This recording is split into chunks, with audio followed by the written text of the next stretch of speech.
রাজধানীতে আজকের জ্বালানি তেলের পরিস্থিতি জানাতে যুক্ত হচ্ছেন সহকর্মী ফরহাদ ইবনে মালিক। ফরহাদ, কেমন দেখছেন জ্বালানি তেলের সরবরাহ পরিস্থিতি? তাছাড়া রাজধানীর ক্রেতারা কি বলছেন, তারা ঠিকমতো তেল পাচ্ছেন কিনা, এছাড়া পাম্প মালিকদের কোনো অভিযোগ আছে কিনা তাও জানতে চাই।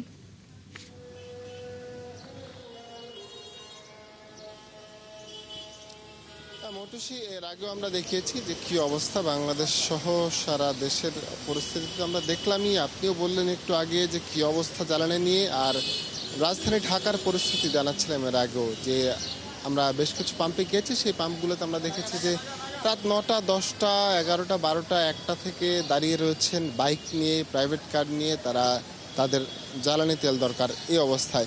আমরা আরেকটি পাম্পে এসেছি, এই পরিবাগের এই পাম্পটিতে আমরা এলাম।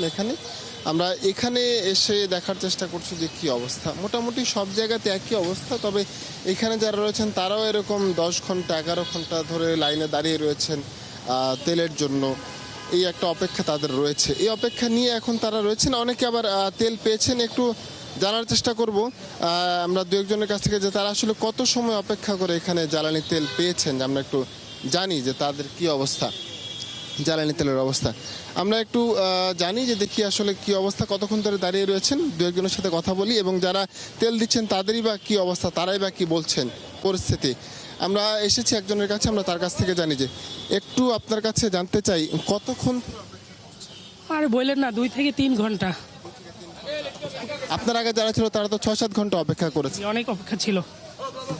আমরা একটু তাদের কাছ থেকে জানি, যে আপনার কাছ থেকে জানি আসলে কি অবস্থা আজকে পরিস্থিতি। আসলে প্রতিদিন এরকমই ভিড় থাকে, কারণ মানুষে একবার আজকে নিতেছে, সকাল নিতে, বিকেল নিতে, এভাবে ঘুরে ঘুরে তেল নিচ্ছে, তো ওই কারণে। জ্বালানি তেল মন্ত্রী বললেন যে আসলে জ্বালানি তেলের সংকট নেই, আপনারা কি মনে করেন জ্বালানি তেলের সংকট? কোনো সংকট পাচ্ছি না, আমার তেল যতটুকু প্রয়োজন ততটুকু দিচ্ছে, কিন্তু পাবলিক আগে ফেনেক নিচ্ছে যে তেল শেষ হয়ে যায় কিনা, আমার 10 লিটার কম, আমি আবার ফুরে নিচ্ছি, এইভাবে সমস্যাটা বাড়ছে। ধন্যবাদ আপনাকে। আমরা একজন গ্রাহকের কাছ থেকে শুনি যে আধা ঘন্টার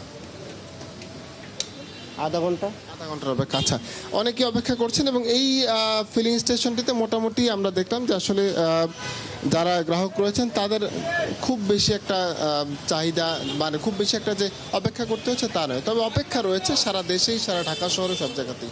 পরবর্তীতে আরও জানানোর চেষ্টা করবো। মৌটুসী, ধন্যবাদ ফরহাদ আপনাকে। দর্শক, রাজধানীর জ্বালানি তেলের পরিস্থিতি জানাচ্ছিলেন সহকর্মী ফরহাদ ইবনে মালিক।